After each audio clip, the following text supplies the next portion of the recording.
ಬಹುಶಃ ಜಿಮ್ಗಳಲ್ಲಿ ಹಲವಾರು ಸಲ ಸೊ ಕೆಲವೊಮ್ಮೆ ಈ ಟ್ರ್ಯಾಪ್ಗಳು ಕೂಡ ಆಗ್ಬಿಡುತ್ತಾ ಅಂತ, ಸೊ ಅಂಥದ್ದು ನಡೆಯುತ್ತಾ ಅಂತ. ಖಂಡಿತವಾಗ್ಲೂ ಇತ್ತೀಚೆಗೆ ನಾನು ಎಲ್ಲೋ ಇದು ಇಂಟರ್ನೆಟಲ್ಲಿ ಓದ್ತಾ ಇದ್ದೆ ಒಂದು ಘಟನೆ. ಒಬ್ಬ ಜಿಮ್ ಟ್ರೈನರ್ನ ಬಗ್ಗೆ ಮೇಲೆ 5-6 ಜನ ಹೆಣ್ಮಕ್ಳು ಒಟ್ಟಿಗೆ ಕಂಪ್ಲೇಂಟ್ ಕೊಟ್ಟಿರುವಂಥದ್ದು. ಇದು ಹುಬ್ಬಳ್ಳಿದಲ್ಲ ಇನ್ಯಾವುದೋ ಬೇರೆ ಕಡೆ ಆದಂಥ ಘಟನೆ. ಹೇಗೆ ಅಂತಂದರೆ ಬೆಳಗ್ಗೆ ಬೇಗ ಬರುವಂಥ ಒಬ್ಬ ಹೆಣ್ಮಕ್ಳ ಜೊತೆಗೂ ಇವನಿಗೆ ಸಂಬಂಧ, ಆಮೇಲೆ ಒಂದು 10 ಗಂಟೆಗೆ ಬರೋರೊಟ್ಟಿಗೂ ಸಂಬಂಧ, ಮಧ್ಯಾಹ್ನ ಬರೋರೊಟ್ಟಿಗೂ ಸಂಬಂಧ, ಅಂದರೆ ಆಮೇಲೆ ಎಲ್ಲರೊಟ್ಟಿಗೂ ಪ್ಯಾರಲಲ್ ಆಗಿ ಇದು ರನ್ ಮಾಡ್ತಾನೆ ಇದ್ದಾನೆ. ಎಲ್ಲರಿಗೂ ಮೆಸೇಜ್ ಮಾಡ್ತಾನೆ. ಮೆಸೇಜ್ ಮಾಡೋದು ಬಹಳ ಸುಲಭ ಈಗಿನ ಕಾಲದಲ್ಲಿ. ಹೀಗೆ ಮಾತಾಡ್ತಾನೋ ಮೆಸೇಜ್ ಮಾಡ್ಬೋದು, ಅಥವಾ ನಾನೇನೋ ಬೇರೆ ಕೆಲಸದಲ್ಲಿದ್ದೇನೆ, ವರ್ಕೌಟ್ ಮಾಡ್ತಾ ಇದ್ದೇನೆ, ಆಮೇಲೆ ಮಾಡ್ತೇನೆ ಅಂತ ಹೇಳಿದ್ರು ಎಲ್ಲರೂ ಒಪ್ಪುವಂಥ ವಿಷಯ. ಆಮೇಲೆ ಅವ್ರಿಗೂ ಕಂಟಿನ್ಯೂಸ್ ಆಗಿ ಮೆಸೇಜ್ ಮಾಡುವಂಥ ಅವಕಾಶಗಳು ಇರೋದಿಲ್ಲ.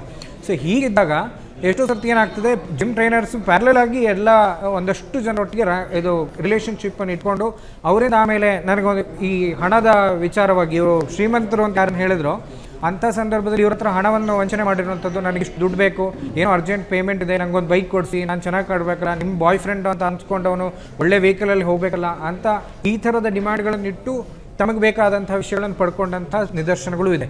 ಹಾಗಾಗಿ ಈ ಥರ ಯಾವಾಗ ನಾವು ಟ್ರಾಫಿಕ್ ಬೀಳ್ತೇವೋ ಆಮೇಲೆ ಅದ್ರ ನಮ್ಮ ಜೊತೆಗೆ ನಾವು ಅಷ್ಟೇ ಅಲ್ಲ ಇನ್ನಷ್ಟು ಜನವು ಬಿದ್ದಿರುವಂಥ ಸಾಧ್ಯತೆಗಳಿರ್ತದೆ.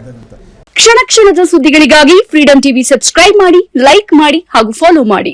ಹೊಸ ಸುದ್ದಿಗಳ ನೋಟಿಫಿಕೇಶನ್ಗಾಗಿ ಬೆಲ್ ಐಕಾನ್ ಮೇಲೆ ಕ್ಲಿಕ್ ಮಾಡಿ.